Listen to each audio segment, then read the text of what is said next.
Hello అండి అందరికీ. వీడియోలో అయితే టమాటా కర్రీ సింపుల్గా టేస్టీగా ఎలా చేయాలో చేసేసుకుందాం. చాలా సింపుల్ ప్రాసెస్ అండి. ముందుగా స్టవ్ పైన అయితే గిన్నె పెట్టుకోవాలి. గిన్నె పెట్టుకున్న తర్వాత అది వేడైన తర్వాత ఆయిల్ వేసుకోవాలి. ఆయిల్ కూడా వేడైన తర్వాత పోపు దినుసులు అయితే వేసుకోవాలి.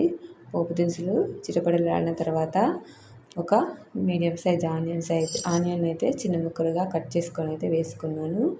ఆనియన్స్ వేసుకున్న తర్వాత 2-3 పచ్చిమిరపకాయలు అయితే వేసుకోవాలి. వేసుకున్న తర్వాత సాల్ట్ వేసుకొని వాటిని అయితే కలుపుకోవాలి. వీటిని అయితే ఒక 5 మినిట్స్ మగ్గిన తర్వాత ఇప్పుడైతే కొంచెం అల్లం వెల్లుల్లి పేస్ట్ అయితే వేసుకోవాలి.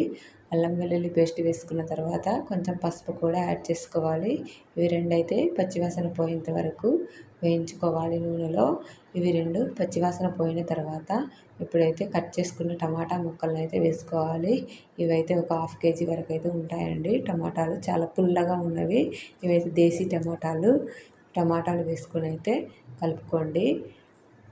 టమాటాలు వేసుకున్న తర్వాత వాటిని అయితే ఒక 10 మినిట్స్ అయితే మీడియం ఫ్లేమ్లో మగ్గనివ్వాలి. చూడండి, మగ్గిన తర్వాత టమాటా అయితే ఎలా ఉడికిందో, మొత్తం వాటర్ అయిపోయినాయి.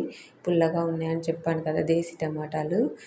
ఇలా వేసుకున్న తర్వాత మగ్గిన తర్వాత రుచికి సరిపడినంత కారము, సాల్ట్ అయితే వేసుకోవాలి. కారము సాల్ట్ వేసుకొని అయితే కలుపుకోవాలి. టమాటాలను అయితే ఇలా గంటతో ఇలా అనుకోవాలండి. మంచిగా మెత్తగా అయిపోతుంది. అంతే అండి. కారం ఉప్పు వేసుకున్న తర్వాత వాళ్ళొక్క 2 నిమిషాలు అయితే మూత పెట్టి ఉడకనివ్వాలి. చివరగా ధనియా పౌడర్ వేసుకొని కలుపుకోవాలి. ధనియా పౌడర్ వేసుకొని కలుపుకున్న తర్వాత మళ్ళీ ఒక 5 మినిట్స్ అయితే లో ఫ్లేమ్లో ఆర్ మీడియం ఫ్లేమ్లో అయితే మగ్గనివ్వాలి. అంతే అండి. చివరగా స్టవ్ అయితే ఆఫ్ చేయాలి. ఆఫ్ చేసి కట్ చేసుకుని కొత్తిమీర అయితే వేసుకోవాలి. టమాటా కర్రీలో కొత్తిమీర వేసుకుంటేనే చాలా బాగుంటుందండి. ఎంత కొత్తిమీర వేసుకుంటే అంత బాగుంటుందండి. ఎంతో simple and tasty and tomato curry అయితే రెడీ. ప్లీజ్ అండి లైక్ ఇవ్వండి, సబ్స్క్రైబ్ చేసుకోండి.